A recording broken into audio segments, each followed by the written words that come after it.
Beyond Nation, pleased to see you. And pleased to see you too. I've been looking forward to this after our phone conversation. We were on the phone for about an hour and a half, and I got off the phone. I was like, yes, I can't wait. This guy talks a lot. He does talk a lot, but it's all stuff that I'm interested in.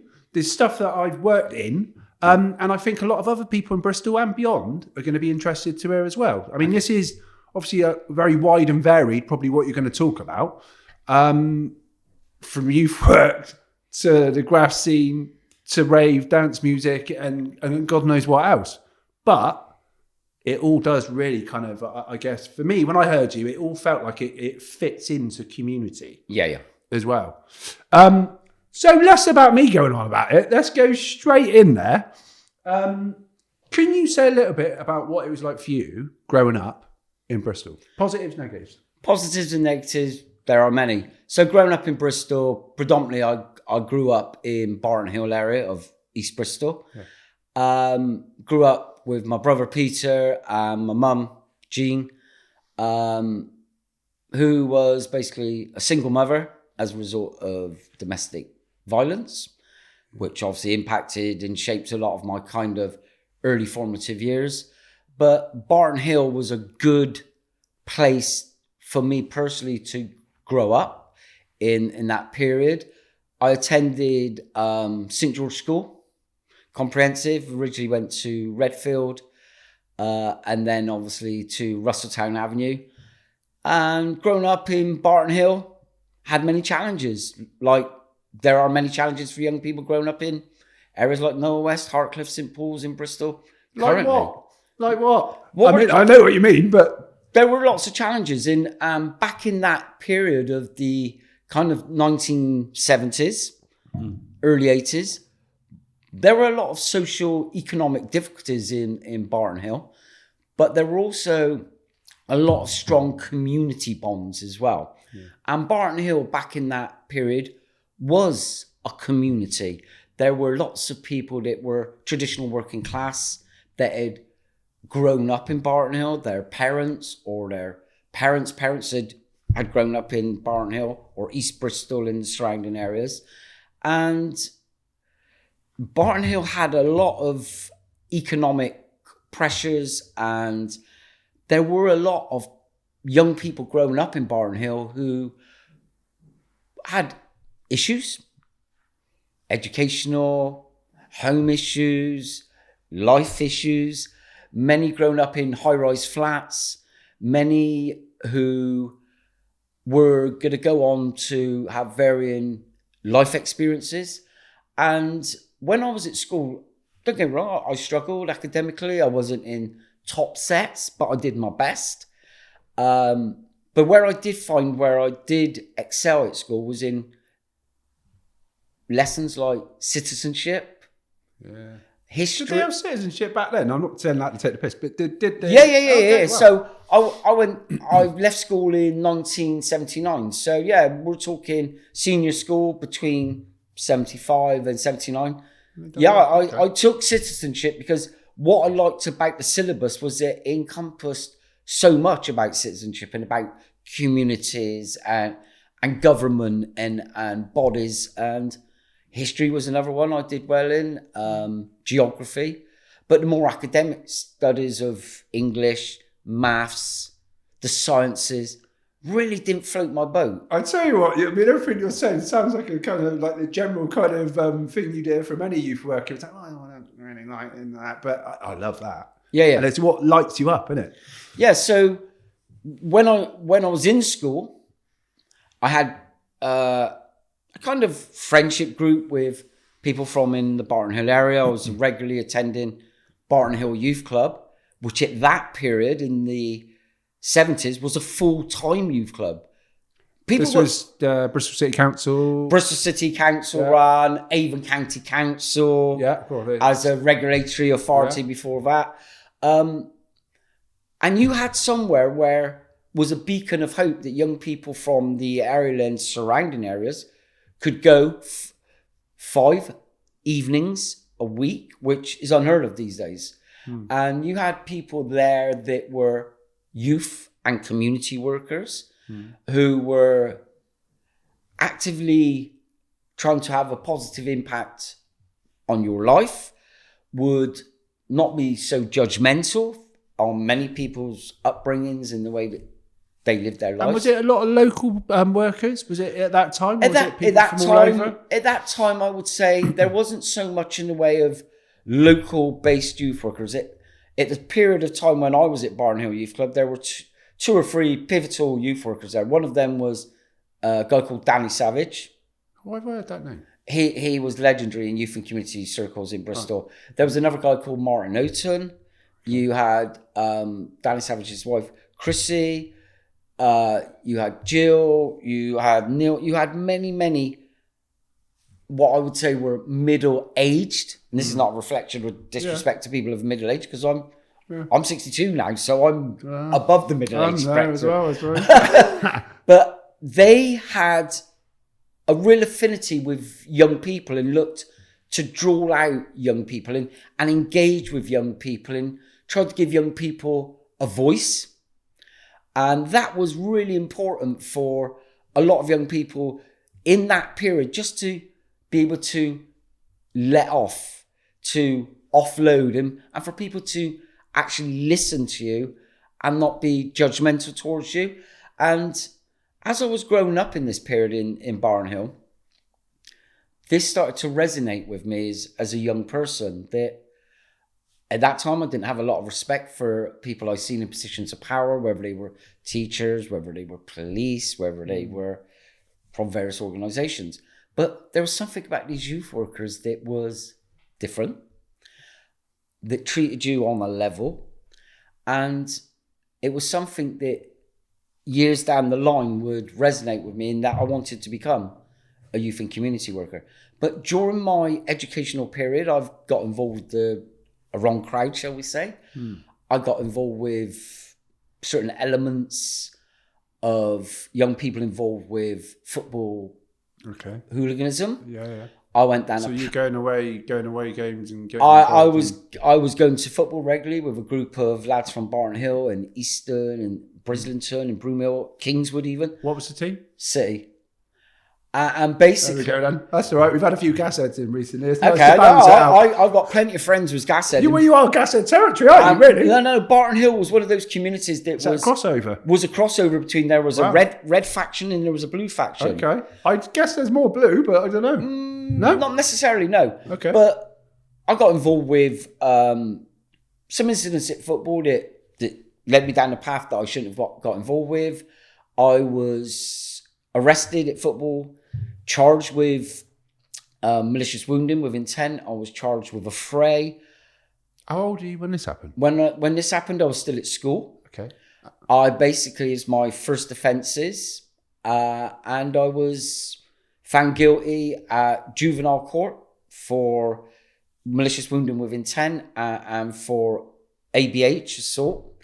Was sentenced to 6 months youth custody order at Eastwood Park Youth Detention Centre, which at that time was part of a programme by central government. Margaret Thatcher, William Whitelaw was the Home Secretary, who said that young people like me, who had gravitated away from what was expected of them and were seen as a bad moral compass judgment, or young people that needed discipline in their life, should receive a short, sharp shock. And was it?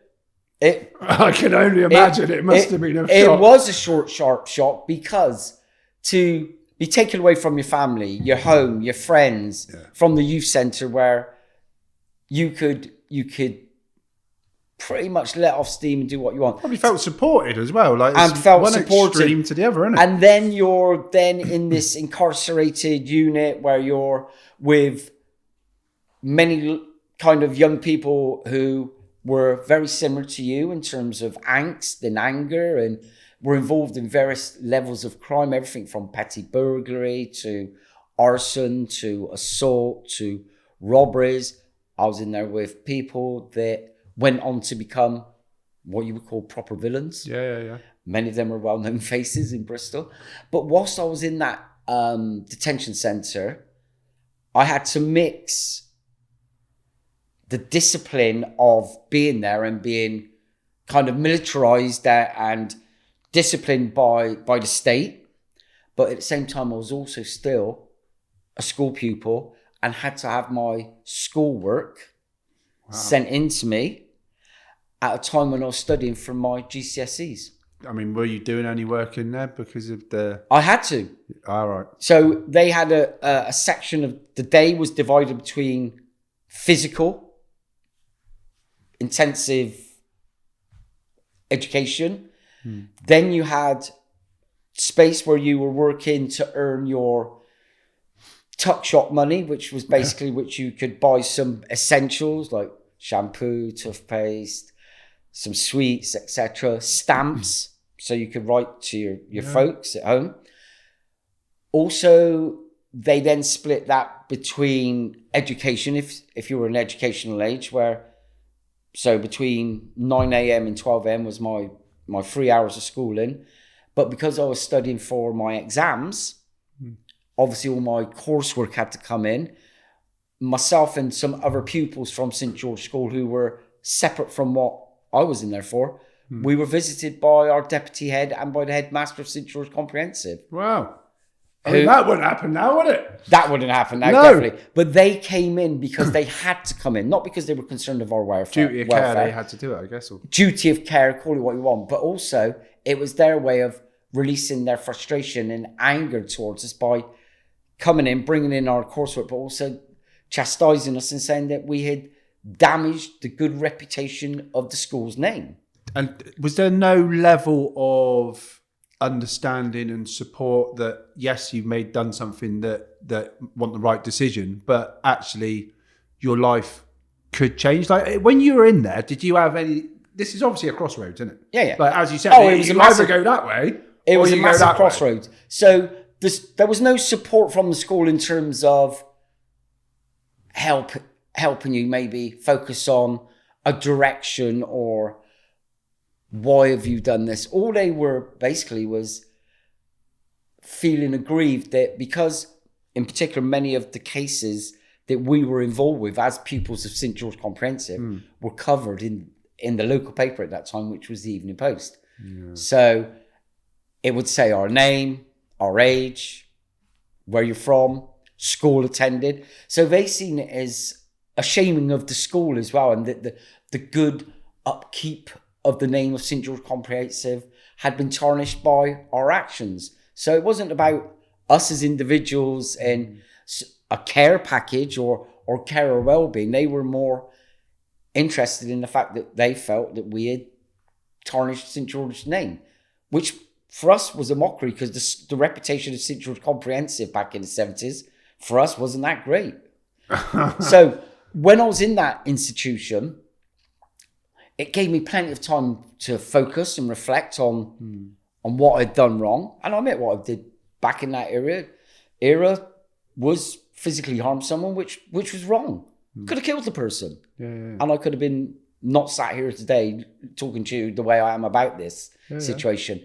And basically, whilst in that institution, it gave me time to analyse and look within myself and thinking, where is the direction that my life is going? And at that time, it was only going one way. It was going down, and it was looking at, I need to use this as a learning curve. I need to use this time of reflection to make myself a better version of me. That sounds quite trendy. Did you, at this point, because you're saying about how the school dealt with this, did you have any level of support, or did you have a visit or anything like that from your youth workers? Was there any kind of...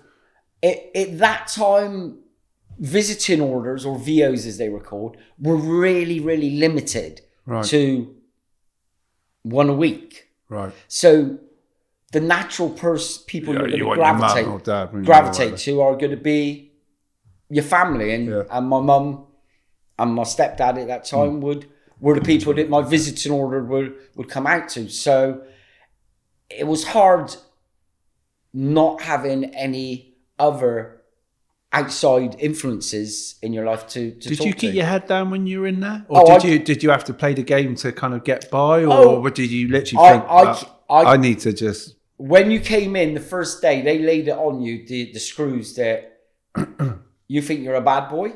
Yeah.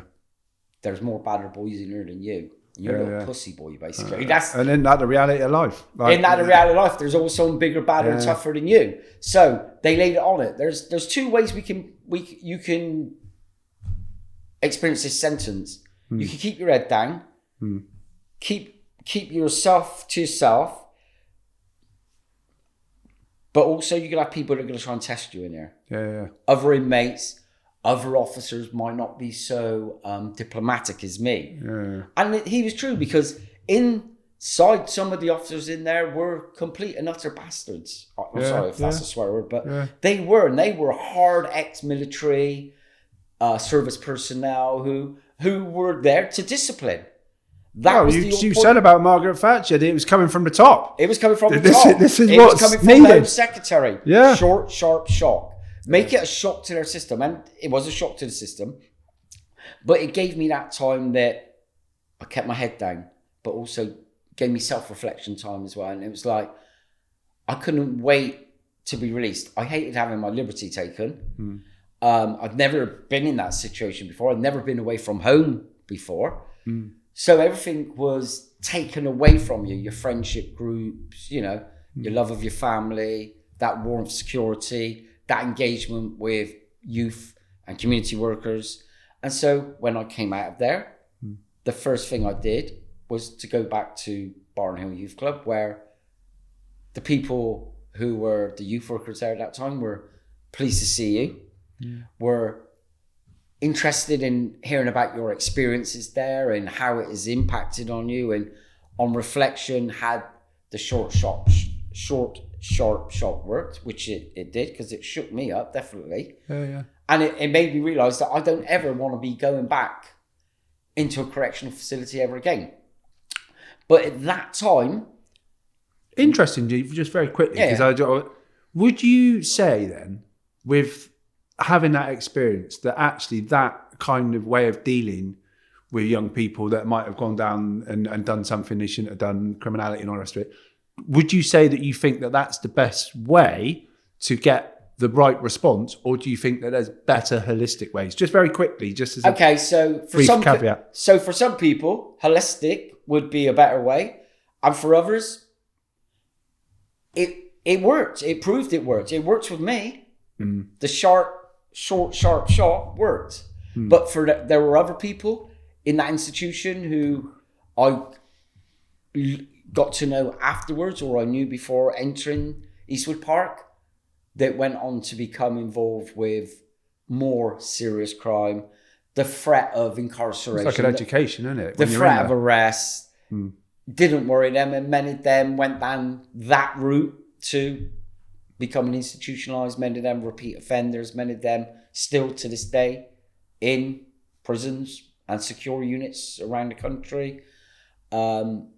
Lifestyle choices and life choices for many dictated where their path went. So for me, that worked on myself, but I'm not saying that it's justified and worked for others. It depends on the individual. So I did my exams at school. I got various grades. I came out of there, had not really an inkling of what I was going to do profession or career-wise. Youth work wasn't really something that I was focused on then. I got a job on a YTS training scheme at Neffram Road. And there, primarily, the courses on offer were primarily woodworking, metalwork, or electronics. And I chose to go down the path of electronics. Did you choose that because you didn't think, because you really wanted to do that, or you didn't think there was really any other opportunities? Because it's interesting. The reason I chose that is because I felt pressured that I needed to get some kind of meaningful trade. God. The amount of people, I was in the same situation. The amount of people, especially boys, needed a trade, needed to earn money. There was back then unemployment was huge. There wasn't a lot of opportunity for young people unless you had real academic qualifications behind you and a focus and a drive and ambition to know what path you were going down. And at that time, at 16 years of age, I didn't know what I wanted to do with my life. So through Avon County Careers Service and guidance from them, I selected to go on to a YTS scheme, and I did that for a year. But then I was still attending Barton Hill Youth Club, and I found more and more that I was engaging with the full-time worker there, Danny Savage. I was engaging more with the other youth workers as too. And it was then that Danny Savage struck up conversation with young people in the youth centre about how engagement with young people and empowering young people was something that he was massively into, and how young people from the community should have a greater say in the youth service provision within their community, and that young people from that community who'd grown up in the Barton Hill area should have a bigger say in their youth centre, the provision provided, and should hopefully shape the direction of that centre, but also of youth service provision in that community in years to come. And what he wanted was young people like myself, whose living experiences I could relate to many of the young people of the community who were attending Barton Hill. He felt that it was people like myself, young, raw, 17, 18 years of age, who, if given the right guidance, right engagement, the right facilitation, could go on to be the next generation of youth and community workers who could impact and shape future generations of young people in that community. And he encouraged me to volunteer several nights a week at Barton Hill Youth Club, set up provisional basic youth worker community training that was orchestrated and organised by Avon County Council. It was kind of like a taster. Get people interested. This is what you could go on to. This is the journey. This is the starting point. This is the starting point. How much interest do you really have? It was also a way for them to gauge whether you had the mental capacity and the strength and focus to really want to do this at a time where more and more issues were arising with young people in communities like Barton Hill. So that's what I did, and I took to it like a duck to water, and I really, really loved my initial beginnings of volunteering, doing some formal training, meeting other people doing the similar job. But what I found was there wasn't that many young people of my age at that time involved with youth and community work. They all seem to be a kind of early 30s. Yeah. This is the changing of the guard, and this is the changing point of and it work. Seemed to me like Danny Savage at Barton Hill was like trying to implement a changing of the guard and try to bring in fresh, younger people engaged with youth work. How do you think that helped then? So as you started working as a youth worker, and I know you're probably saying in a minute you went through different training and got to a certain level of that training. How do you think that impacted on young people in the community, having those young, fresh, raw, local young people that went on to play, work in those roles? It impacted quite a lot, because I felt that many of the peer group or young people of my community that I was working with saw me as somebody relatable, someone that had the same kind of social and economic upbringing as them, that shared their living experiences, was on the level with them, wasn't going to be judgmental, wasn't from a different kind of class sector than them. I'm proud of my working class upbringing and my roots. And when I got into youth work like I did, that for me made me political as well. I wasn't. It should be though, shouldn't it? Yeah. That's changed a little bit now. I don't see it as much. I wasn't. It should be. I was always interested in the news back then, and we didn't have the media outlets that we have nowadays. That was part of the delivery as well, wasn't it? There was the news. a delivery, there was a narrative, there was only set amount of channels. But what I found once I started getting involved with youth working and looking at issues involving community and empowerment and grassroots activism and all these other things, I became politicized. And I'm not being apologetic for that, because it did make me anti-government. It did make me question public expenditure. It made me question so many different decisions made on different levels within government and how that impacted on my community, but also on young people. Not just young people that I was working with, but young people as a whole. Do you think that when you were kind of going through the process of supporting young people in whatever ways that matter to them, do you feel like you were sharing your views on politics, or were you providing a kind of a wide open kind of, you know what I'm getting at? Yeah. An understanding of the political landscape, and then they make their decisions? Or was it like, you know what's impacting you and you know who it is? I think it was... Because it always feels, when I talk to older youth workers, it always feels like it was a bit more, it's like, we know what the problem is. It's impacting on us as well as you. And it was a bit more of a battle. Do you know what I mean? Yeah. I found with my engagement with young people in politics at that time that it was more direct about, these are the people that are impacting your life. These are the decisions that are impacting your life, but also your families and your community. And it was more politically driven and more focused in that regard. It wasn't a case of, let's sugarcoat it and let's gloss it over and let you discover the wider politics of what's happening. This is it. This was it. It was like, this is it. And Barton Hill back then was a kind of enclave when I was working as a youth worker part-time. And as I grew older and grew more into the role as the youth worker, and I could see around me more young people becoming disillusioned with their lot, disillusioned with what was happening in their communities, I could also sense a groundswell of them being more political.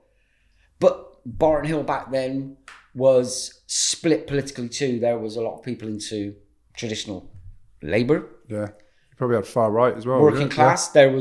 There was also elements that were into socialism in the Workers' Revolutionary Party. Yeah. There was elements that were right wing, that were into the National Front and then the British movement that started to be coming through afterwards.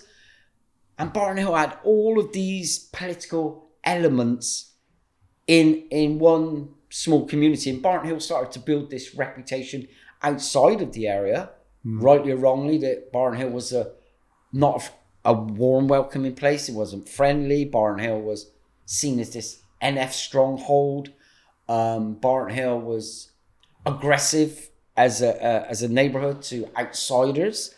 And that impression of Barton Hill, rightly or wrongly, lasted for a long time. And I think where it slightly changed, the impression of Barton Hill and the youth centre, because the youth centre was part of that community. I was going to say, does that bring young people together with that whole kind of, you think of it like football analogies or whatever, like, you know, everyone else like thinks you're this.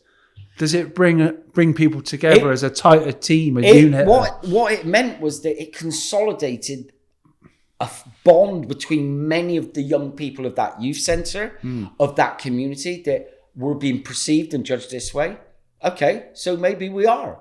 And so it made it more entrenched for a period. Yeah. But Barton Hill then in the kind of mid-80s started to change the way that it was viewed. There was a softening of the politics in Barton Hill, I would say, but also Barton Hill and the demographic of the people using the youth centre had spread from people coming in from across Bristol, And a lot of that was to do with graffiti culture and music. And that changed Barton Hill Youth Centre and the impression of Barton Hill Youth Centre for the better. And this period, I'm talking 84, 85. In between then, there had been a lot of issues with Barton Hill, with community policing, with law enforcement, with other communities, especially those of Afro-Caribbean. Yeah, so at this point there's more of an influx of people from different parts of the city or the world even. Moving in, more diversity. Barton Hill challenges that Barton Hill has started to become more diverse. I was working in Barton Hill Youth Club with a younger demographic of youth workers who. And at this point, just to kind of set the scene for people, that at this point you're a full-time youth worker, aren't you? Or I basically was doing. You've done your degree, didn't you, as well? I didn't do my degree until the late 80s. Okay. So I basically was doing 9 paid sessions a week. That's the maximum you could do, was by legislation of being a part-time youth worker. Okay. But I was doing more hours than I was being paid for because the need was there. Yeah. The youth centre was open more as a space and a provision for young people than actually was designated and allowed by Avon County Council. Right. So they were stipulating this club was open Monday, Tuesday, Wednesday, Thursday evenings. Yeah. But it was also open Fridays. It was also open Saturday and Sunday afternoons. It was also open during the day as a drop-in centre for young people that were truanting from school. It was also open as a facility where young people, many of whom were from disadvantaged backgrounds, could get a warm meal. Look at modern day food bank that we have now, back in the 80s, because it was about provision and providing for those less fortunate. And Barton Hill saw the wider political, social, economical issues that were impacting on many of the young people of the area and users of the club, and we responded accordingly. So it wasn't, for me, full-time youth work in terms of a position until I'd actually achieve the degree that you need to. Oh, and that would mean that you could then become full-time. Ah, right, okay. So basically, 1985 is when really the direction of Barton Hill Youth Club and its reputation changed forever in terms of being a more encompassing and more facilitating place, was by the fact that I set up a graffiti project at Barton Hill Youth Club. Yeah. Graffiti in that period was really just exploding in not only in Bristol but across the UK. It was the fact that I was already heavily into documenting the culture, not only in UK but traveling around Europe. And young people from the youth centre were expressing the need for provision. It was something that they wanted to engage with.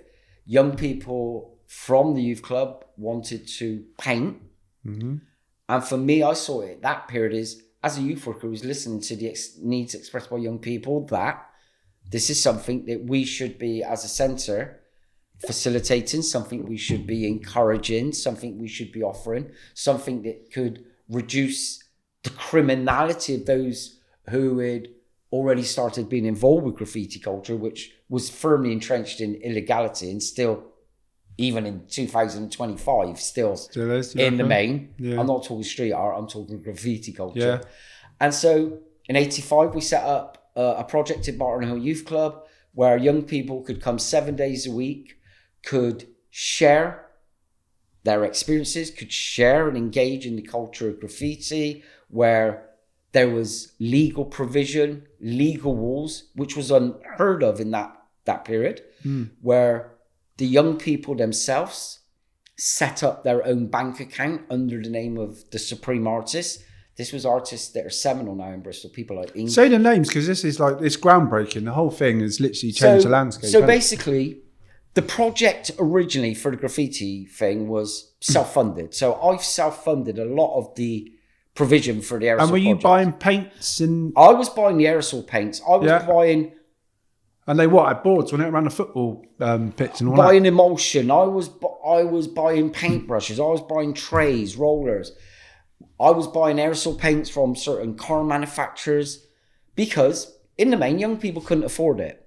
But they were also going out, a lot of them, and stealing paint, organised break-ins to car paint and car shop in Lawrence Hill and various locations in Bristol. So that was also a way of kind of intervention and stopping that its source. And if they had paints provided, it would take them out of the equation of thieving. It would also stop them feeling the need that they had to take other people's possessions that really they had no right to. So we set the project up, first and foremost, just for local young people in Barton Hill Youth Club. Then the reputation and word started to precede itself that there was this place where there was a youth worker who had a vast documentation of graffiti imagery and books and not DVDs, videos, VHS. Word on the street started to spread in Bristol that there was this. And was there any other youth centres? There weren't other youth centres doing it, was there? There was no other youth centres, and I don't care what anybody says in Bristol, at that period in 85, doing what Barton Hill Youth Club was doing for this culture. Yeah. At a later date, other youth clubs approached myself and young people. Youth clubs like Hillfield, Sefton Park, Kingsway, Broomhill, Eagle House. You think of all these names, like all these places, most of them anyway, don't even exist anymore. But correct. We'll get on to that later. So basically, the youth centre built this reputation as this bright beacon of hope for a marginalised community, a very niche community to many, but Barton Hill Youth Club provided that facility. So in 85, you started getting people travelling into the youth centre from outside of the community. And these were artists now that are widely respected in Bristol, people like Inky, Nick Walker, Felix Braun. And then we started attracting young graffiti writers from places like Knowle, West, Hartcliffe, Easton, St Paul's, Kingswood, Warmley, Hanham, Severn Beach, Lawrence Weston, Shirehampton, who would have never in the early 80s come to Barton Hill because it had been... Reputation. It would have been a place that was unwelcoming. It was hostile to outsiders. Many of that generation had moved on from Barton Hill Youth Club, and a more younger, tolerant generation of Barton Hill young people also working alongside more younger youth workers like myself and others that worked there at that time, who now many of them are still my friends, but many of them went on to work in other youth centres and community groups across Bristol.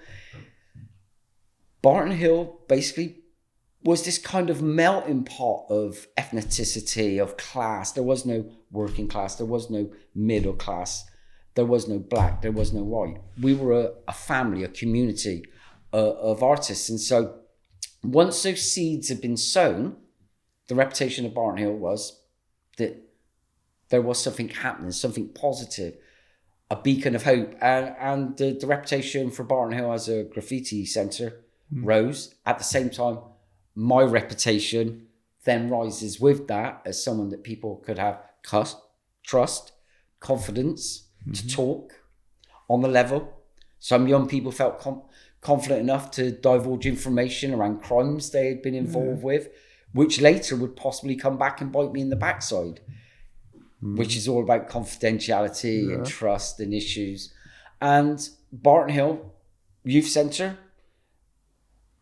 reputation grew as this hotbed of graffiti culture, but at the same time, we also had to make sure that we weren't marginalising the young people of Barton Hill Youth Club and the community who weren't engaged. For others to come in to utilise it as a space to spray, but the local young people still had young people still had their facilities, and we still had engagement with them. We still had opportunities for young people to seek careers advice. So I was working at that time too as an employee of Avon County Council Career Service as an outreach worker. So going out onto the streets, trying to attract young demographic of young people who weren't going into job centres, weren't going into careers advice. And if they're not going to come to you, we're going to go to them. So I was out on the streets, not only as a youth and community worker, but also as an outreach worker for Avon County Careers.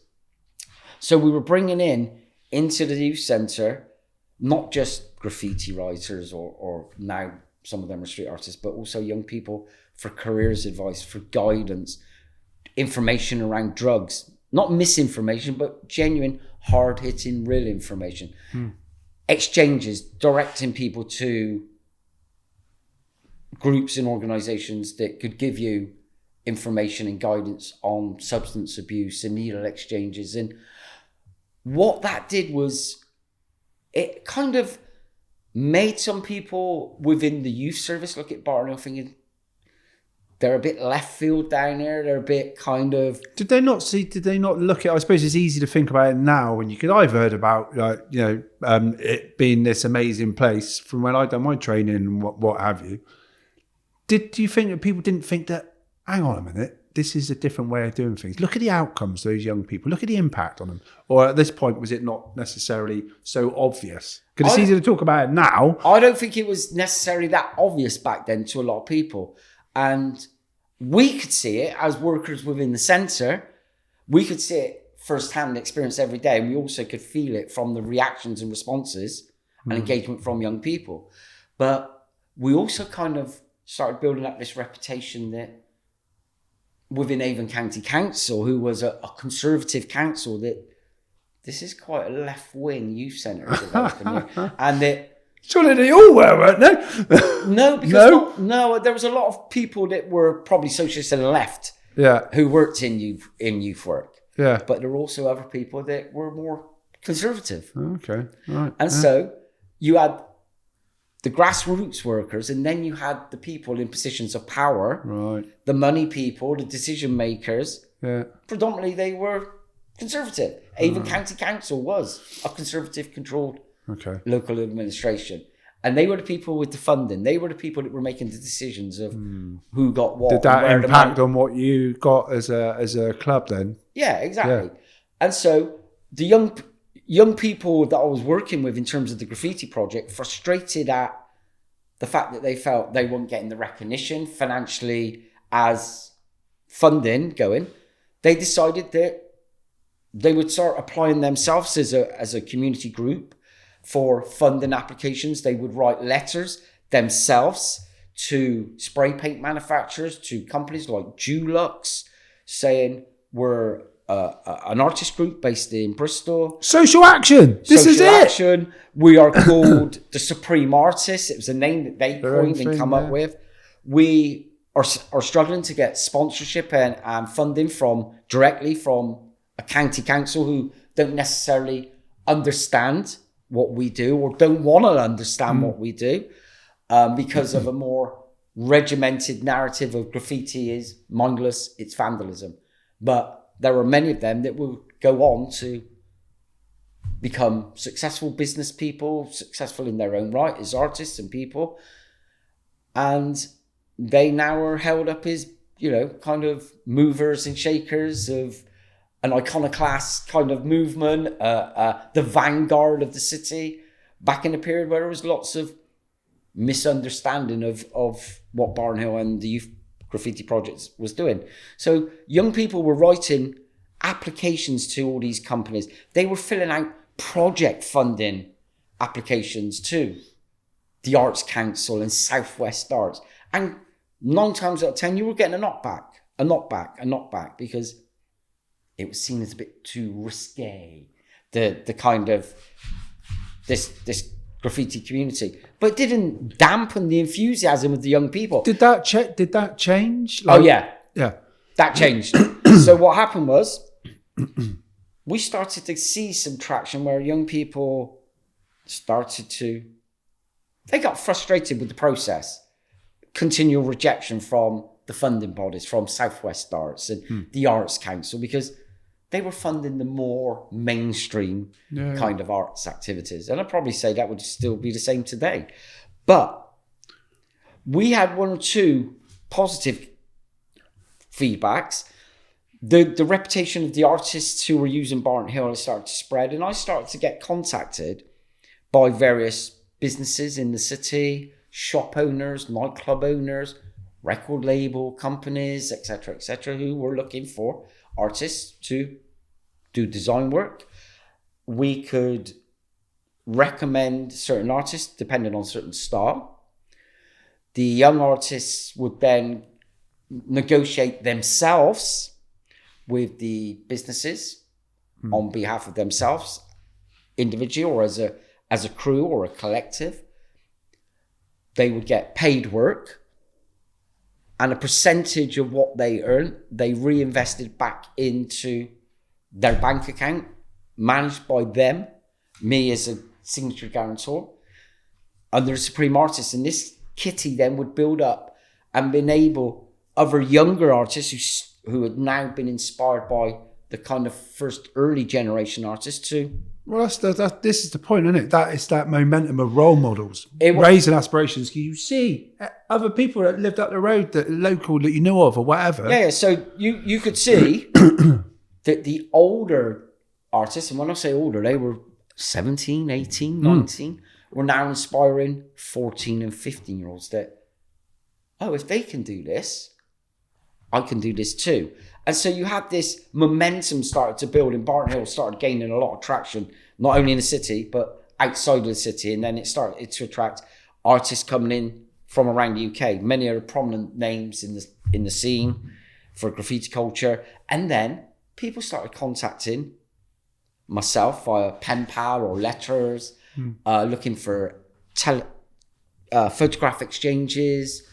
Then we had the idea at Barton Hill, okay, maybe we should get some business cards done. And Inky designed a business card, like a handout flyer with Barton Hill Hall of Fame written on it, Barton Hill Youth Centre, Barton Hill Road, Bristol BS5, OBA, telephone number of the youth club, 0272, giving these out when they were out and about at various conventions or spray paint. So nurturing reputation of the club. And it really came to a head in 1989 when Barton Hill's reputation had grown so much, and that of the artists there, that we gained the attention of the police. Okay. So a lot of those names that are now big, well-known, renowned, have been seen on walls here, there and everywhere, and they're pointing the finger, John Nation, other youth workers, that youth club has brought this lot up, and look what they're doing. So what you had was a huge explosion of illegal tagging and bombing across Bristol. Railway sidings, public infrastructure, people's homes, people's property. That is the negative element to graffiti for a lot of people. And Barton Hill Youth Club had cemented this reputation in Bristol and further afield that this was the place. This was the transit staging place. This was the hub of the contemporary graffiti scene of Bristol in the 1980s. That everything that happened in Bristol was really coming out of this youth centre. So in 88, Avon and Somerset Constabulary, alongside British Transport Police, had joined together to pull both their resources together, which was unheard of at that time. Employed a head of operation to oversee a 1-year investigation that was going to target Barton Hill Youth Club, the artists that were prevalent at Barton Hill, as well as myself. And so a year-long surveillance, and I mean surveillance, of Barton Hill Youth Club ensued, where the police were renting a property that overlooked Barton Hill Youth Club. The houses are still there today, as is the youth club at the moment. And they had cameras in that facility filming the comings and goings, unbeknown to people who use Barton Hill Youth Club. They also employed the services of the local community police officer, George Welaznik, who we had many times had engagement with as a youth centre. Yeah, was that a positive in that sense? Or? No, the relationship between community policing in Barton Hill and the youth of the area was always a negative because there was a mistrust of the aims of community police officers like him. There was also a history where local young people have been involved with an altercation and disturbance with riot police, where the youth worker at that time, Danny Savage, was assaulted by truncheon-wielding police officers. It's well documented. Front page of The Sun back in the early 80s. Yeah. Internal investigations, inquiries by the Policing Watchdog Commission, etc., etc. Lots of soul searching from Avon and Somerset Constabulary, as well as Avon County Council. So the reputation and the animosity between the police and local youth was always there. So George Welaznik, as the community police officer, was not always welcome at Barton Hill Youth Club, despite temptations and offers of, we can get you some football kits, we can get you some sports kits, we can get the fence repaired round the... Did you know at the time that there was this... Did you have any understanding at the time that there was this like operation going on? No. So this is only a comeback? We were oblivious. We weren't stupid, but we would have never believed that the police would spend a year investigating Barton Hill Youth Club, surveillance, young people being followed by plainclothes police officers, oblivious that they were being followed, officers that were attending graffiti jams that we were involved with at places like Dean Lane and Bristol Freestyle that took place in 1989 at Eagle House in Knoll West, organised by John Stokes. Yeah. Who... His sister... Christina taught me on my youth and community work degree. Yeah. So John Stokes and myself, we organised an event in 1988 and 1989 at Dean Lane Skate Park in Bedminster called Bristol Freestyle, which was a combination of music, art, engagement with young people. Yeah. Eagle House in Knoll West was the venue on the night. So we had Dean Lane for the graffiti thing. Mm-hmm. And then on the afternoon and early evening, a hip-hop event, DJs, Cutmaster Swift, Pogo, Reckless. Cutmaster Swift DJ'd at Eagle House Youth Club, and Cutmaster Swift went on to become the world #1 DMC DJ in the world. And he's performing at Eagle House Youth Club. And that's not just, and there's more, isn't there? There's more. Like, I mean, I was glad I knew you was going to come on to this at some point, but there's more. Even when you walked in here earlier, Norwich Media Centre, there's pictures and all. You're like, yeah.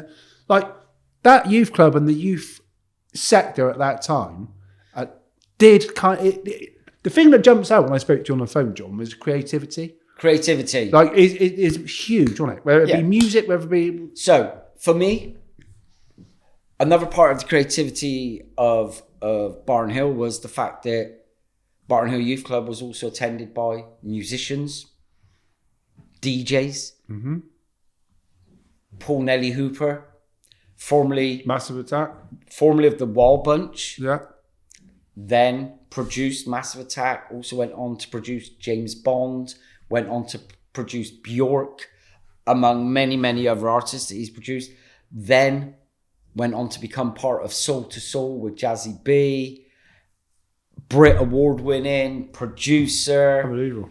Worked with Tricky, No West Boy, Adrian.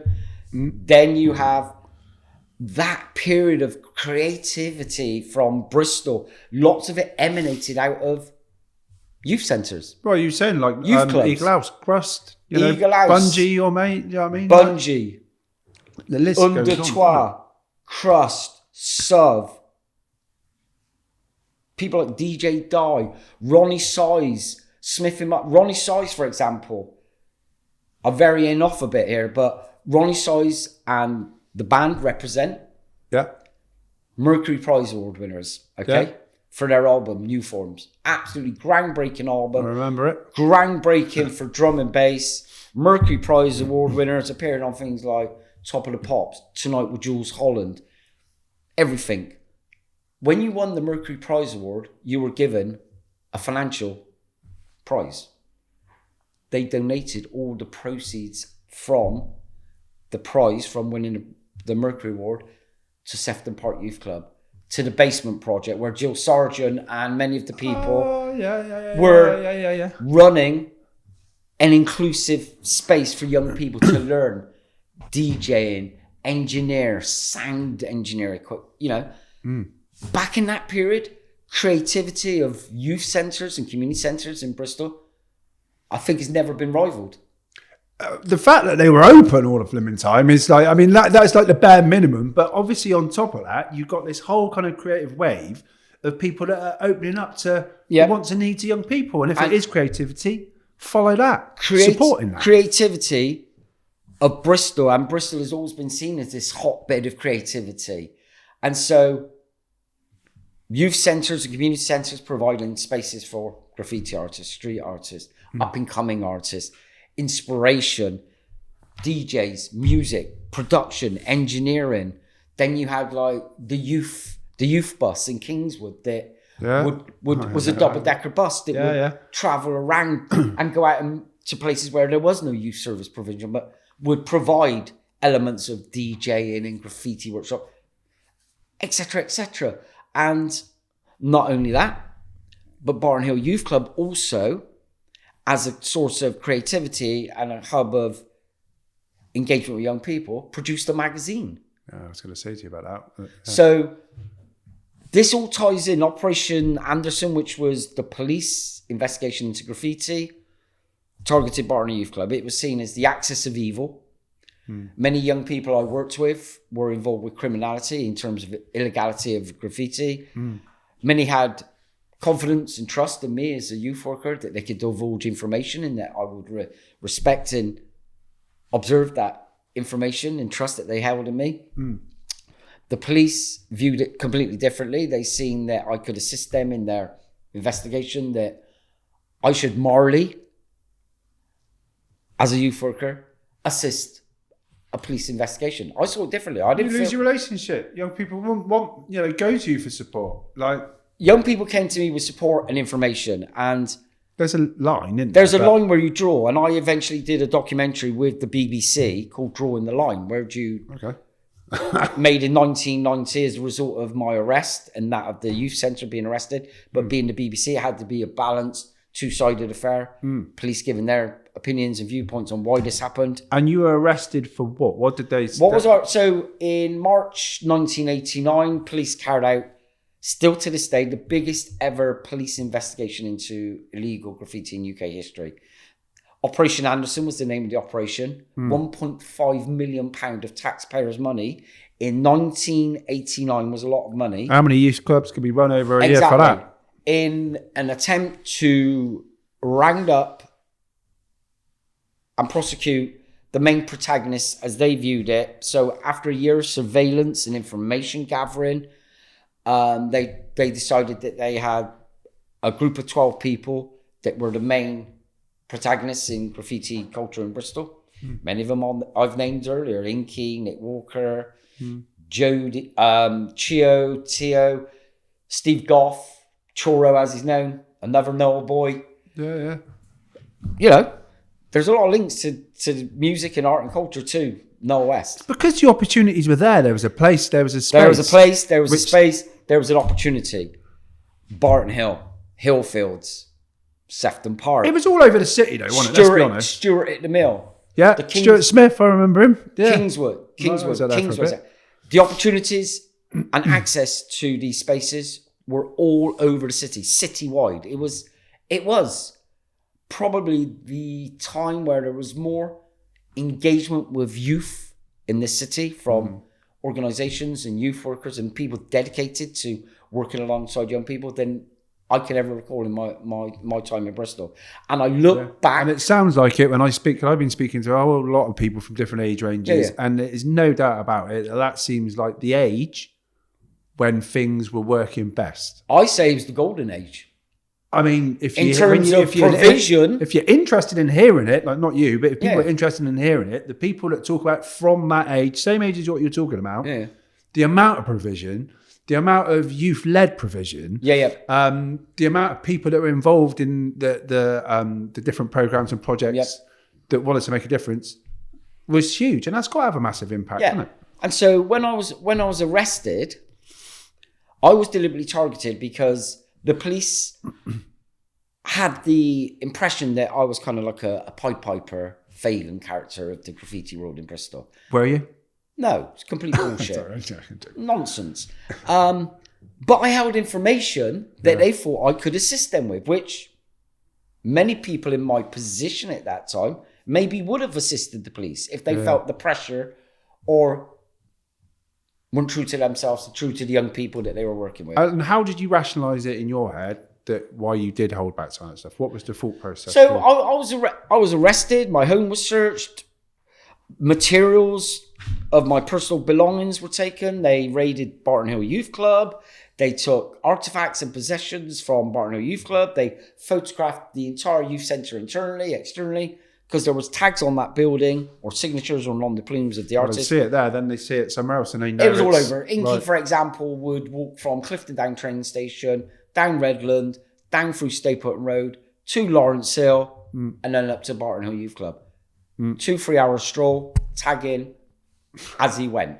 Yeah. So it was like a dog urinating against the lamppost, you know. So you had all that. So the police, to cut a story short, they basically arrested me, charged me with conspiracy to incite individuals to commit criminal damage. They were saying that basically I had conspired and organised with graffiti writers who were relevant at Barton Youth Club to go out and cause mass destruction across Bristol. They had no genuine information. They had no statements from any of the young people. They had no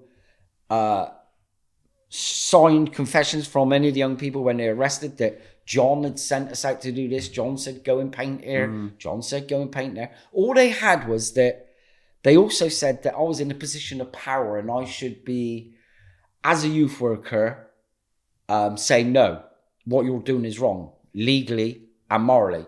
But I was of opinion that what they were doing was part of graffiti culture, rightly or wrongly. Tagging and bombing has always been part of it.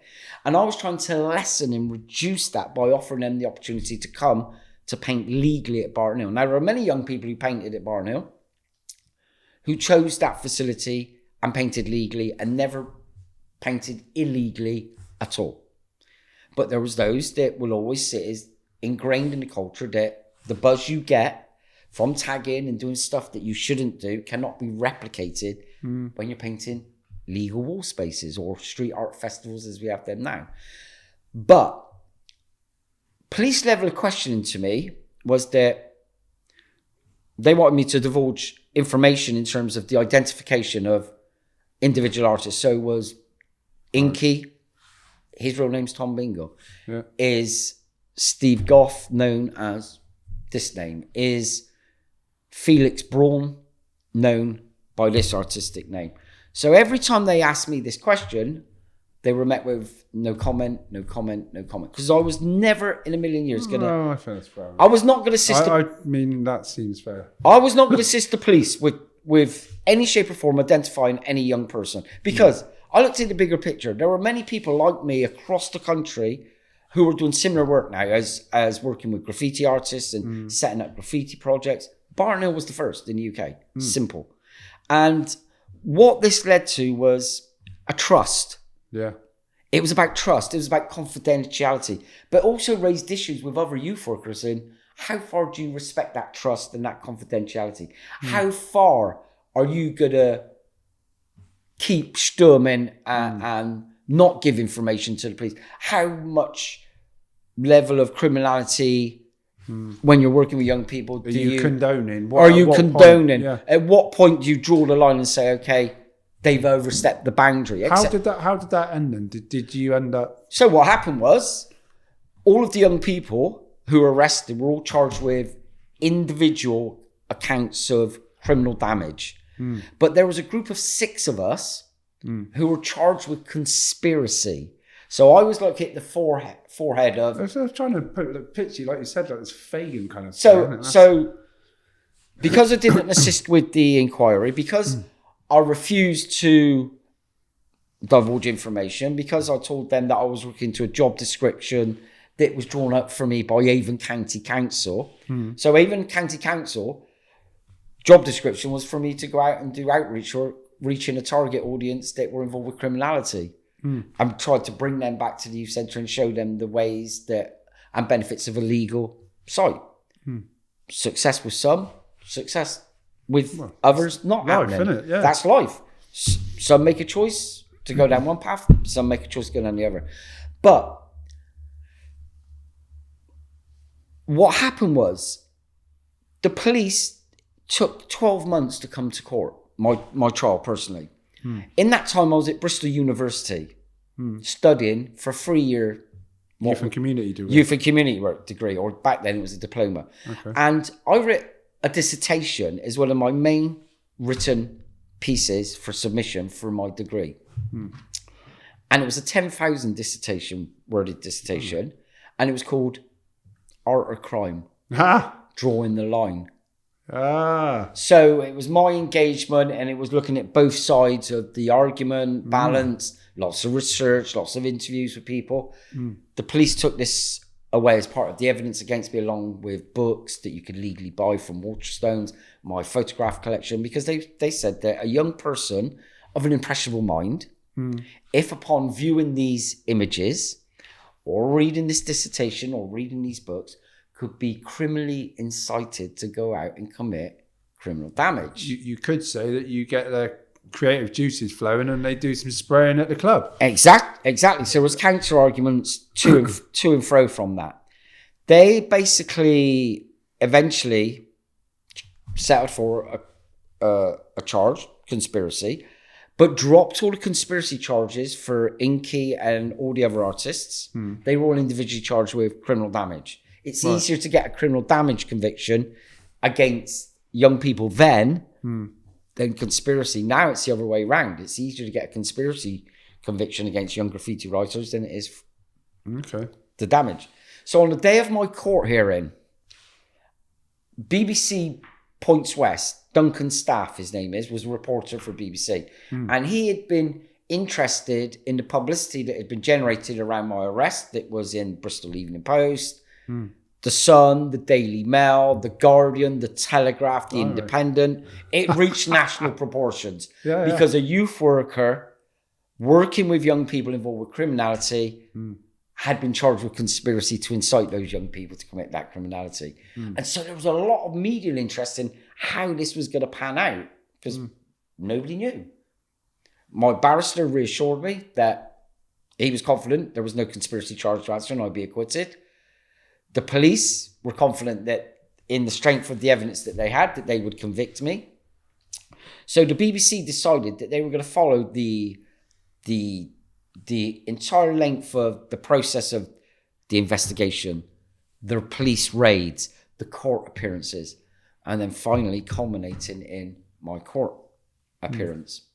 On the morning of my trial in Crown Court, where there was cameras and paparazzi all outside the court, like I was some flipping major criminal syndicate, flashing away, blah, blah.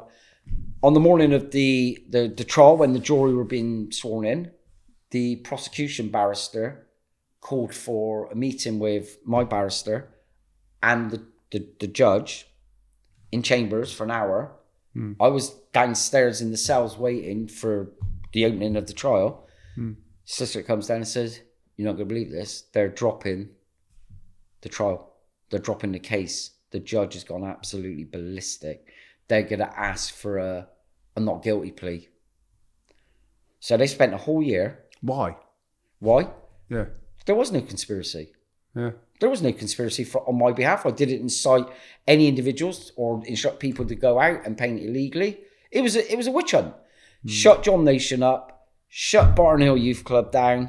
Shut the graffiti project down. Job done.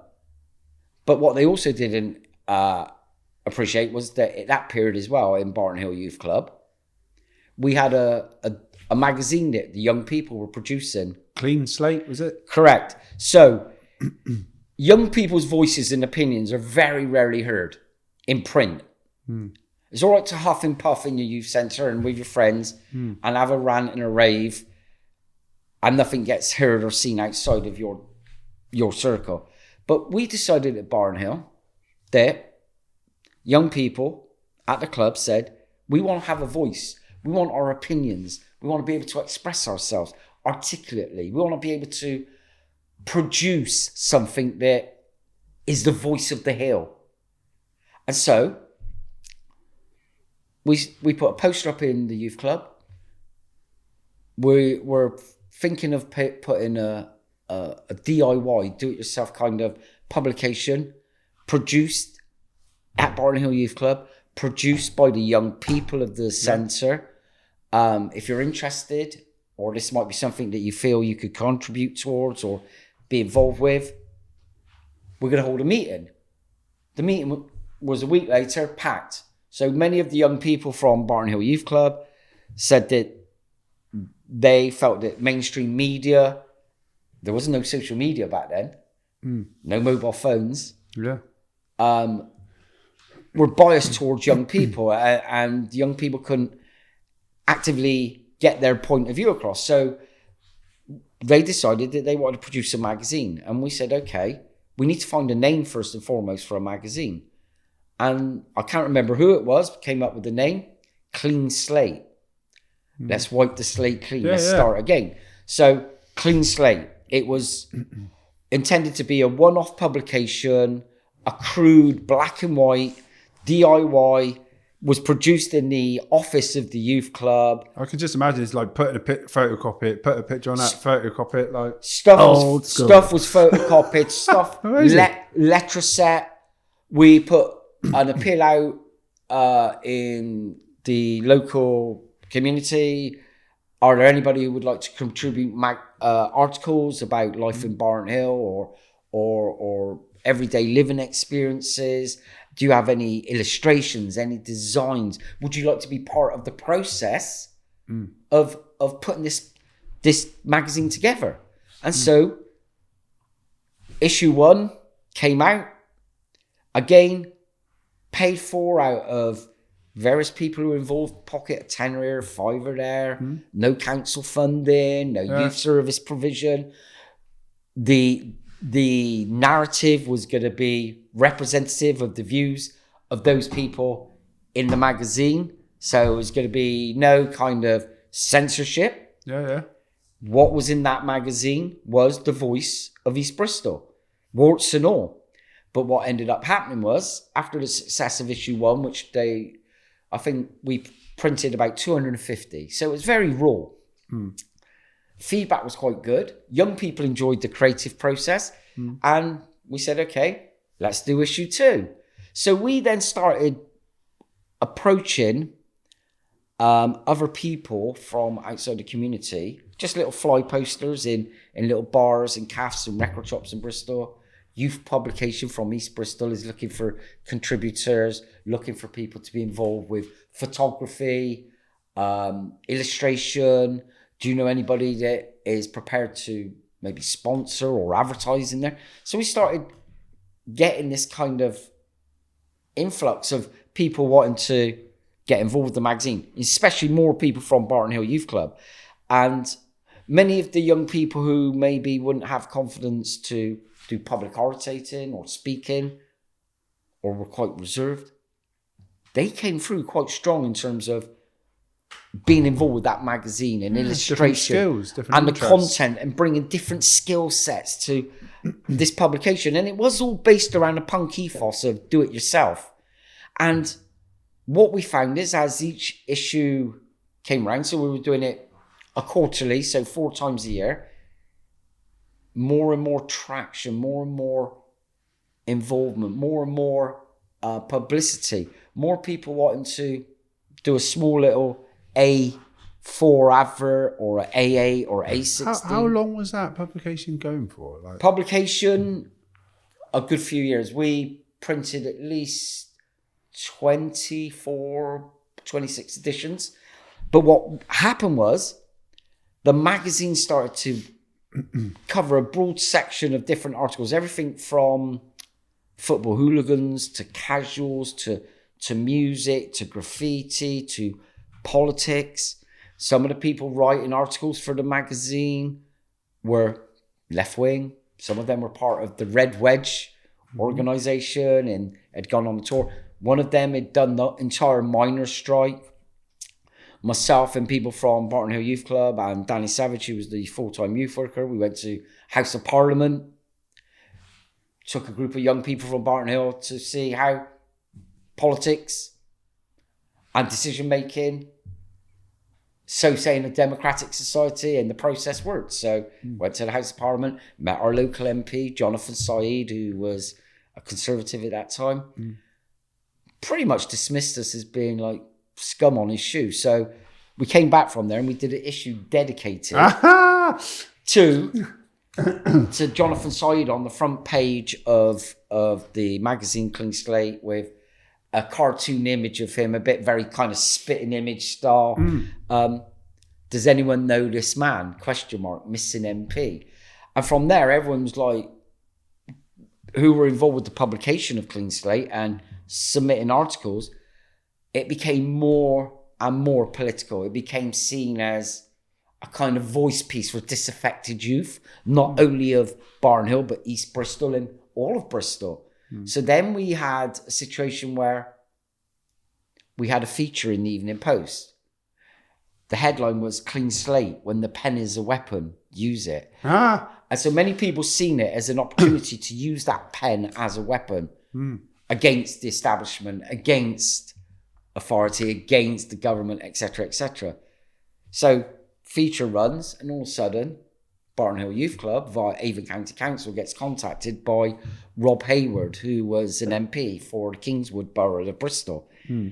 And he shouted from the rooftops that this magazine produced in Barton Hill was nothing more than a left-wing, socialist, anarchistic magazine. You could take that as a badge of honour, or, I mean, did they shut it down? Is that... He demanded forthwith that Avon County Council stopped the publication at Barton Hill Youth Club. This is not the kind of thing that if he was a parent of a young person attending a youth club that he would like to see being provided in the youth centre, and that many of the subject matters covered in this magazine were anti-monarchist, anti-government, anti-Thatcherite at that time, because obviously Thatcher was... this is the point. It was what young people wanted to talk about. And it was what young people... And we also covered in there things about YTS training schemes, about minimum wage. We covered in its entirety the Police and Criminal Evidence Justice Bill.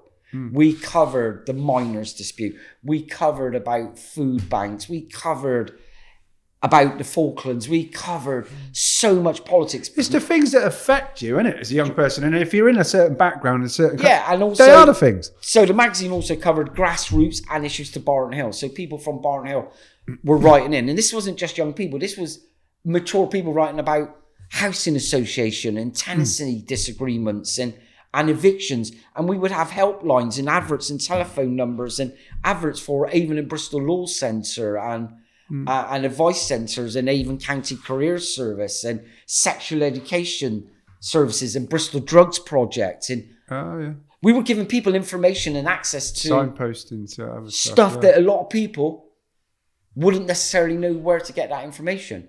But the reputation of the magazine grew so big. And the irony is that magazine, we only printed on average 750 to 1,000 copies. Photocopied on black and white photocopier at Barton Hill Youth Club. Council are paying for that.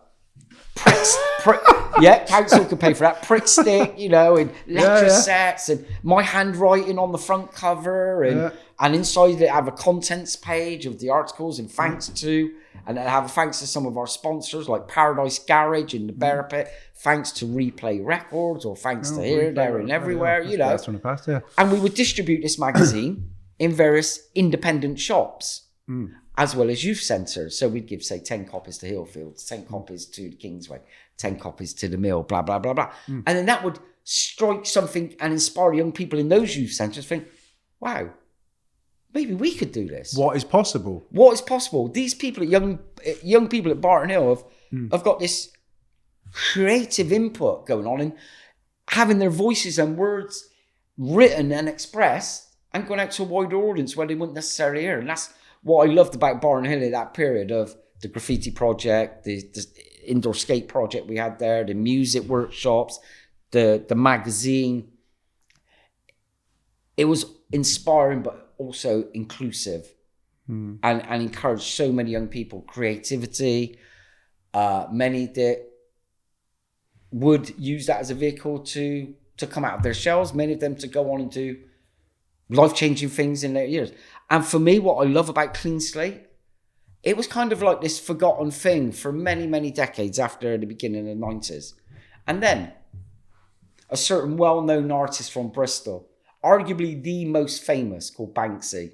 Heard of him? Yeah, some people might have heard of him. I'm not sure if they have. But yeah. So obviously there's a correlation and a loose link to Barton Hill Youth Club, because in the mid-90s, late 90s, he painted at Barton Youth Club. Yeah. But he also painted at Hartcliffe. He also painted at Lawrence Weston and many other establishments across South Bristol, East Bristol, West Bristol, North Bristol that had youth service provision, Broad Plain Boys Club, etc., etc.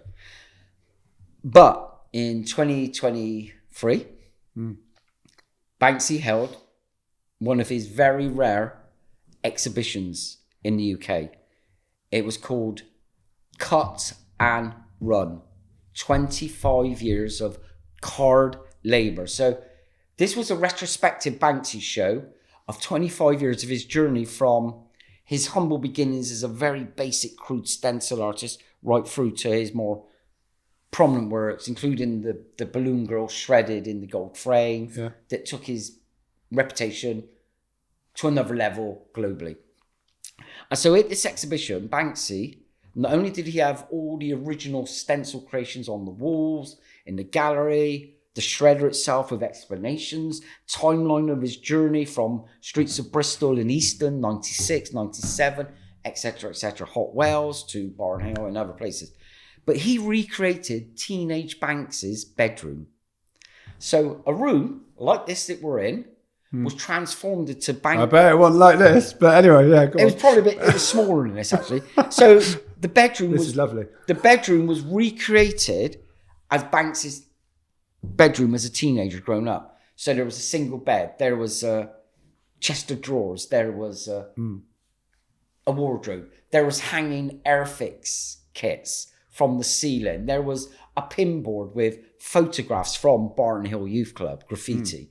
There was images of flyers from early 90s rave nights, like Ecstatic in Bristol.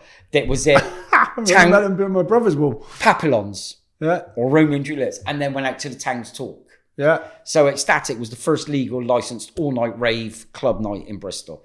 So he has all these hangings. He has all these posters. He has imagery of Airfix kits. Because if you've noticed, there's a correlation in lots of his work with aircrafts, helicopters, Apache Is that a helicopter. passion of his, is it? Yeah, he used to make interest. Airfix kits as he was obsessed with that kind of stuff. And then you had Banksy's bed, complete with socks thrown under the bed. What that was referencing. He obviously put socks on. Well, we don't know. Carry on, John. And then, alongside his bed, he had a single filing cabinet with a traditional lampstand with a light on. And placed on his bed, this bedside cabinet, was issue 6 of Clean Slate magazine. Oh, I knew you were going to be leading towards this. So, Banksy's pride. retrospective show, 200,000 visitors to the show at the Glasgow GMA. He's got this recreation of a teenage Banksy's bedroom. He's a teenager in the 80s, 90s. What blew my mind when I first got the image sent through to me, because someone straight away, the magazine's there's a spotlight shining on it. Youth magazine from East Bristol, Clean Slate volume 6, That's free. amazing.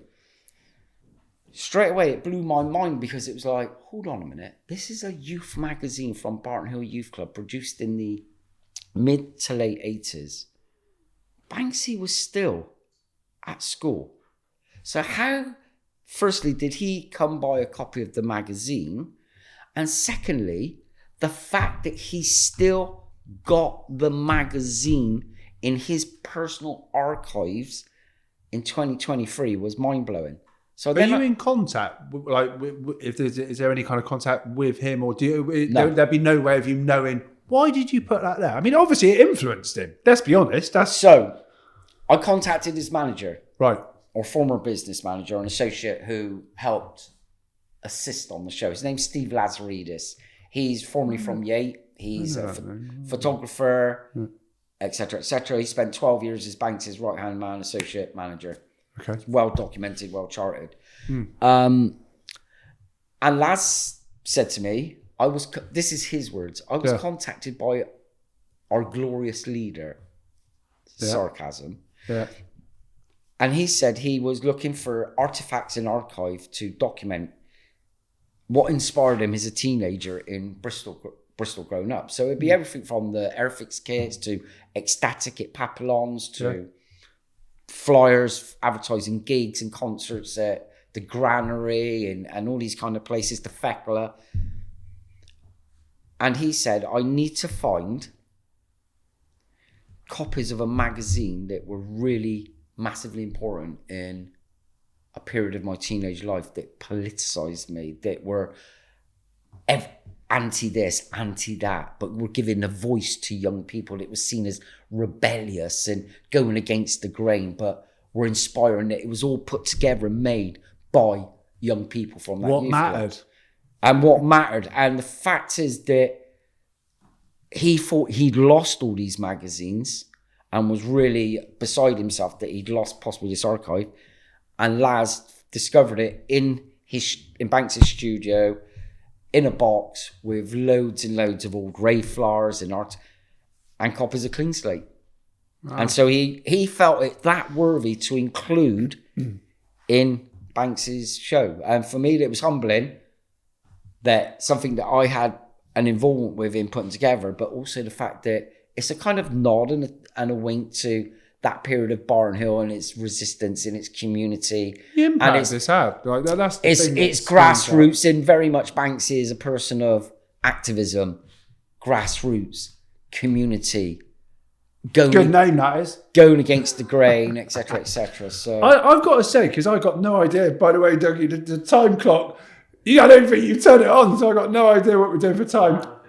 1 hour 30, wow. Okay, wow. And we could definitely go on all day, and there's lots more. Okay, we'll call it half hour. Let me just, what I want to ask you at this point, before we move into the kind of next bit, and we have to be like, maybe Dougie just keep giving me like some kind of signals. Yeah, because I'll just rant for hours, trust me. No, but it's all really interesting stuff, and it's great to hear, and I'm sure a lot of people want to hear it, and that's the thing. It's just like, I don't know what level of batteries you've got. I'm known that I talk a lot. No, but this really, it's a journey of how things. And I work in youth and community work. Do you know what I mean? And I know of stories of way back when. I know of people that you work with that are young people and youth workers. And and there'll be a lot of other people that have grown up when youth work was everywhere, and they've had these experiences. They would have heard of these things. Yeah. These things are interesting for those that are younger. They might hear it.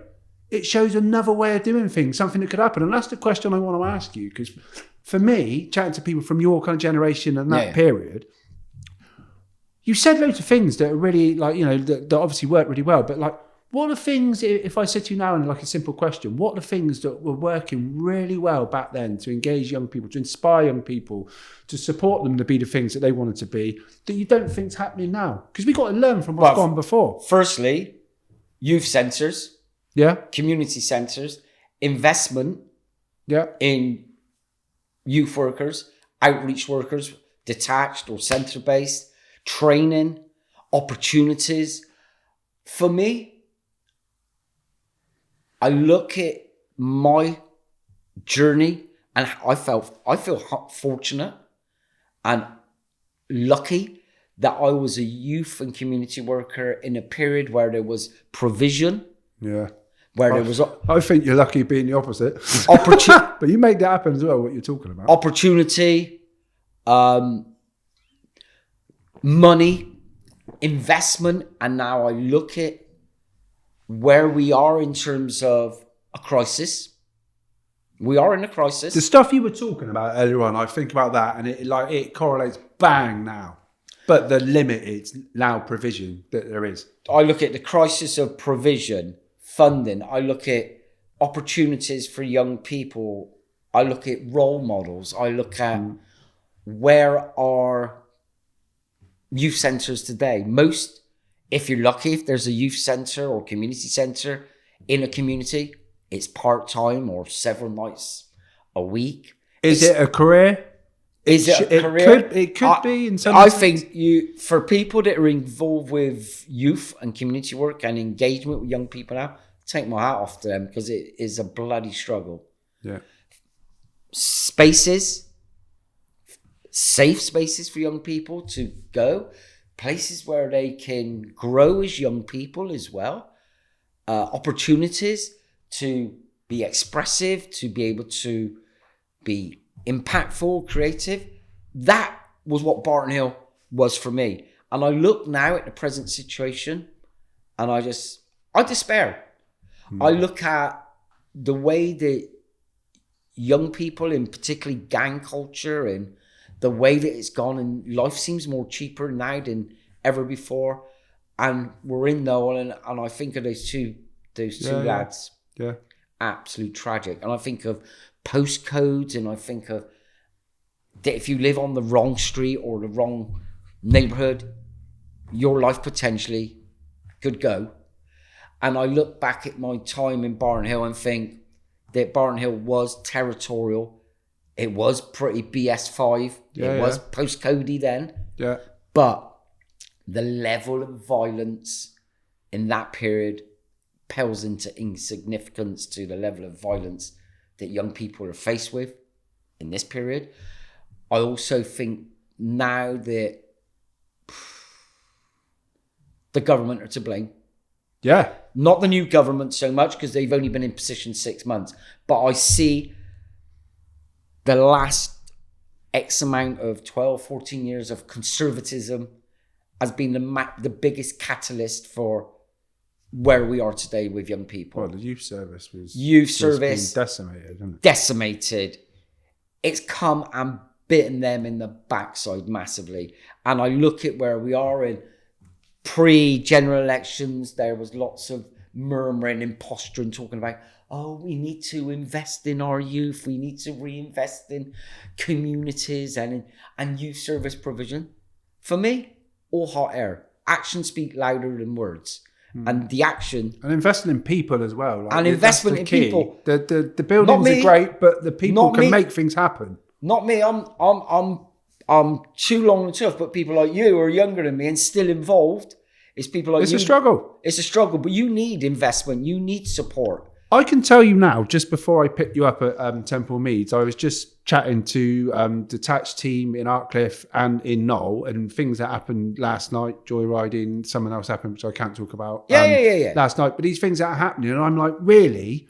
Like, how are we going to make a difference and intervene with some of these behaviours that are continuing to happen, that's starting to happen more and more now? It's like, actually, maybe we need to be paid by the police to be there with the police when they bring those kids in. And actually, once they're at a low point, it's the same as when people get stabbed and they go to the hospital and suddenly you're at a low point. Maybe there's a glimmer of hope then where you might be able to build some kind of relationship and engage them. And it's actually like, there is another way. Because there ain't the interventions of what you were talking about, 7 days a week, of youth centres that are open with those kids when they were a lot younger, where they saw a different way. Yes, some still get into trouble, that's life. But there's none of that. No. How do we feel like we're going to divert anyone? What I look at, where my experience is now, I live no longer in Bristol, but I live in a place called Brockworth, in Gloucestershire. It's a community, but it's an ever-growing community with more and more house building, more and more families and young people being brought into the area, but no forethought or provision in terms of doctor surgeries, after school, after care, youth service provision. The local community centre that doubles up as a youth centre provision is only open 2 nights a week, a Monday and a Thursday. It's open between 4:30 and 6:30 for juniors, so under 12s. Yeah. And then from 8 6 to 12, yeah. So then 6:30 to 9 p.m. for the overs stroke teenagers. I look at that and think, And that's more than a lot of places, because I a know. lot of places don't even exist, John. And the reason it's open 2 nights a week is because the youth worker there, Charlotte, alongside my stepson Daniel, who's a part-time youth worker. Okay. Well, he's obviously heard you talking about it and believes in it. And as you said before, he's gone through his own stuff, hasn't he? He's gone through his own stuff, but he wants to become a full-time youth worker, which is really optimistic given the present climate. Would you do a degree and deepen your learning in youth work now? $9,000 a year to go and get a few. Do you know what I mean? I'm not saying you have to have a degree to be a youth worker, but obviously it helps in some ways. It doesn't make any sense, does it? And they actually get some financial assistance in terms of a youth centre from local sponsors, everything from the local rugby club to fundraising to the local Rotary Club. So the Rotary Club every year asks for people to submit, obviously, an application for funding, and this year they were successful in getting some funding from the local Rotary Club, which is great because without people like Rotary Club and community groups and local businesses supporting community work, there would be no community centre and youth service provision in Brockworth at a time where there's definitely a level of young people being on the streets, more young people having more time on their hands, more young people being easily impacted by social media and gang Well, they don't have culture. the other role models in front of them, so they're looking at that. And what I like is the fact that both Charlotte, who's my stepson's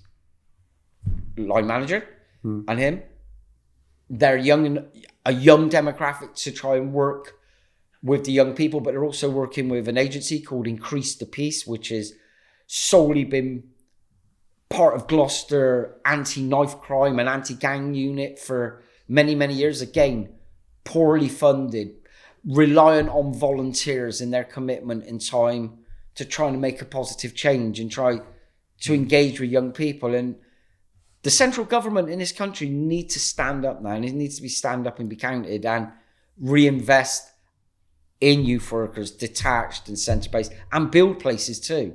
Because if not, well, all the places you were talking about, a lot of them anyway, don't exist. I genuinely don't know what the future holds. And this also brings me nicely back to Barton Hill. So since Barton Hill Youth Club was closed, the property that was formerly Barton Hill Youth Club is owned by the University Settlement in Barton Hill, or the Wellspring Centre, as they're called. Yeah.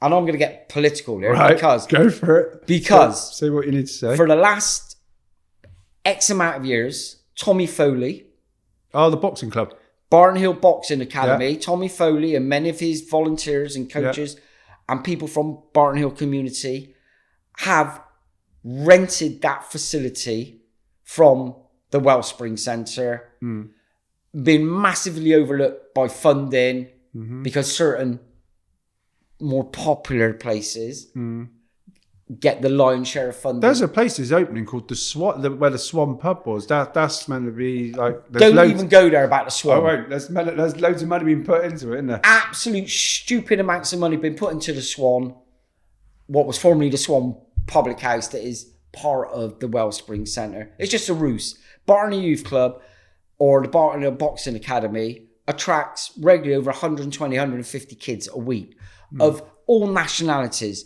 Many of them boxing at England ABA level and representing the country. And Tommy and the rest of those people put their heart and soul into that club. And then all of a sudden, it gets announced towards the end of 2024 that the Wellspring Centre have decided, because they have got a deficit of over £800,000 through their mismanagement of money, and people from outside of the Barton Hill community who don't even live in Barton Hill making decisions and earning big, big salaries, that the youth centre or the boxing academy and that land that it's on has been put up for sale for development to offset, to pay for the deficit of what is incurred at the Wellspring Centre. So there's obviously been a campaign to launch to save the boxing academy. There's also... Is there other venues that are local that could be used? There are venues that they've been... What about the Crypt? That doesn't get used much. That's right. Exactly. That's how I used to work there. Then you've got potentially the people who are saying, oh, but look at the investment of the Swan. And no, it's tokenistic. So what currently is, there's a campaign and awareness being raised about the historical legacy of Barton Hill Youth Centre pre-Boxing Academy. And that includes the era of in the 70s when it was a music venue for punk gigs, bands like Adam the Ants, Slaughter and the Dogs, X-Ray Specs, 999, Subway Sect, the pop group from Bristol. Then you've got that era of graffiti culture. Then you've got the period of in the 90s, the explosion of street art. The fact that Banksy talked openly about the impact of Barton Hill Youth Centre and how it impacted on him as an artist and how Barton Hill used to put the fear of God into him as a young person, but what it did was showed him it was completely different, and it turned out to be the most inspiring stretch of concrete in young Banks' life. This is a quote direct from him. Is there not a way that there's, because it sounds like if that space is getting taken, it sounds brutal, but it is what it is there not a way of somehow mobilising those people that have, because the amount of bloody people that have benefited from that place. So what you're talking about now is exactly what I was going to lead to. So there has now been a campaign started to raise awareness of the fact that this provision of a space for not only young people from Barton Hill, but the community of East Bristol who use that facility and train there and takes them off the streets and gives them focus, discipline, takes them away from that gang culture and the role models that are bad for them. To get Barton Hill publicised, there's a campaign to get that place classified as a location of historical importance. Why not? Because it is. Because it, based on everything you said. It bloody well is. Yeah. But money talks. Yeah.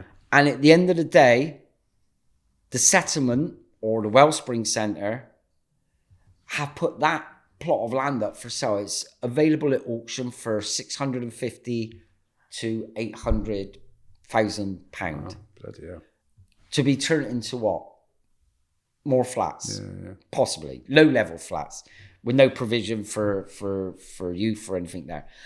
And I'm regularly contacted by people saying, "John, you're very quiet on this subject. John, Barton Hill holds a special place in your heart. John, Barton Hill built you as a young person, shaped you, got you involved with youth work, took you to a level where you then became this voice of disaffected youth, where you're a tour guide now in Bristol and you talk about street art to global tourists. You talk about Barton Hill. The fact that that place is known to people outside of the UK is somewhere where many Bristol artists... What's going to happen? Come on, because I can tell. So I've been quiet. I'm going to get told off in a minute. And I'm keeping my powder dry. Right. And I'm getting contact by people. Can we not crowdfund? Can we not step in? We can't raise £800,000. And then people are saying, but John, there's someone who could easily afford to gazump and buy that land to preserve it forevermore. Surely they should be getting involved. I know who they're talking about. I think we all know. We all know, but that's aside from every other Tom, Dick and Harry who think the same about their community centre, about their place, about the well-hung lover being up for sale on the bottom of Park Street, to the Mild West piece in Stokes Croft that dates back 1999. That's history. That's legacy. That's contemporary culture of Bristol. All of it can be bought. And the history stamped over. So for me, I've stepped back in it. I'm just waiting and watching to see how it goes and waiting to see how this historical preservation of importance, whether that has any sway. I've been contacted by an Italian historian who is a lecturer at the University of Florence, is somebody who basically came to Bristol and met me around 3 months ago, who is a massive fanatic of Banksy, but is part of UNESCO. Oh, wow. Oh, that's a heritage site, you think? He wants to work alongside me in trying to say that in terms of cultural value, cultural history, that Barton Hill Youth Club, if this was in Italy, Florence or Rome, would have a historical cultural preservation order on it and would never be allowed to be built on. So he now is coming to Bristol in a couple of weeks' time to re-meet with me to see how he can become involved as part of a campaign to save possibly Barton Hill Youth Club and the other Banksy locations that are currently up for sale in Bristol. He was absolutely bewildered by the fact that in Rome and Florence you have all these historical preservation orders on cultural importance, and there's no getting away from it. Banksy, street art, music, venues in the city, and historical contemporary Bristol in its journey are being destroyed. It's a societal issue, isn't it? People don't look further than their nose. It's been destroyed by money, by greed, by developers. It's been destroyed by flipping gentrification of our city. I could talk about all that stuff for hours, but we ain't got hours.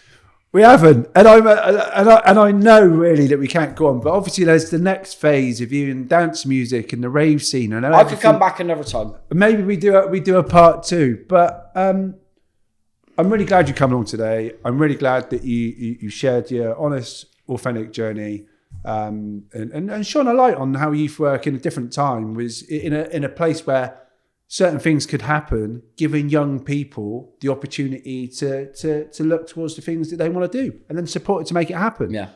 And I only hope, I know that someone we've done a podcast with recently, Kaylee from UK Youth, she's just been seconded to DCMS. She's going to be part of writing a youth strategy for this new Labour government. And I just... See, I'm at the loop. I just hope, John, all I hope is that there's going to be somehow, some way, some kind of youth system service that's put together that connects with voluntary sector as well, because there's some amazing things going on. Yeah. It's just not widespread enough. Yeah. I work with young people now. They don't even know what youth work is. They don't know what a youth work... No. Youth club is. They've got no idea. No. And I'm not saying that's the be-all and the end-all. All of this will develop based on the wants and needs of young people now in a changing world. But you need to have the people with the passion, the skills and the understanding and the job and the commitment to do it, to be able to do it. Like I said, fingers crossed. I've always, and this is one thing I'm known for, I've always had passion. Whatever I've been involved with, whether it was youth work, whether it was involved with the graffiti thing, whether it was through my period of being involved with the Bristol dance music scene and the rave scene, and then into what I've done for the last 14 years, which is Bristol Street Art Tours. And the irony is, Bristol Street Art Tours isn't just about showcasing tourism, graffiti and street art culture and history from the 80s to the present day and talking about... I bet you talk about all this as well, don't you? I talk also about the fact that Bristol Street Art Tours is part of a company called Where the Wall. And Where the Wall is about educational experiences. It's also about what our biggest client base is foreign language schools and student organisations and schools and universities, and using it as an educational tool to facilitate and encourage people to be actively involved with creativity, whether it's social media, whether it's broadcasting, whether it's journalism, whether it's rattling some tins, whether it's theatre, mime, art, anything. Just trying to be a creative, positive force in Bristol. I'm sure a lot of people are listening to this that will be connected with you already, that may not know all of the stuff you spoke about, or may know. But thank you for the work you've done. Thank you for sharing that story. And I think we're both like this. Things can change, can't they? Things can change. And I hope because they have majorly disappointed me since they came into office, Labour. Let's hope they're just getting ready to unleash something that will be a dramatic catalyst for change. I've always voted Labour. But my hope and aspirations for this government were massive. And in the last 6 months, I'm feeling massively let down, like many people. I'm the same, but I'm trying to be more hopeful. I'm still at the coalface. I'm still hopeful that in 2 years' time, all the hard decisions that are being made at the moment might actually filter through and we might be in a better place. Because if not, God forbid if Reform and Nigel Farage, and that for me is the most scary thing at the moment, aside from what we talked about, is how many people on my friends and on my newsfeed, people that were always traditionally either working class Labour voters or Conservative voters, or didn't vote at all, didn't take part in the process. Or they're all on this fucking Nigel Farage bandwagon and Elon Musk. Well, that's what disillusionment does, doesn't it? It's the same as what Trump's done. It's like disillusionment. And it's like, oh my God, please let the disillusionment dissipate, and please let there be some. John, let's finish on this. There is hope. There is hope. They could come up with the goods. There could be the right change that we all know needs to happen. Okay. To learn from all the stuff that you've spoken about and others, we don't need a new bloody tool, do we? We just need to sharpen the axe and invest in it. Investment and hope. And we hope, for the cameraman's sake, that we're done. Yeah, and I tell you what, I hope I can get you in for part 2. But anyway. No, you get me here for part 2. Definitely. Thank you. Another time. Cheers.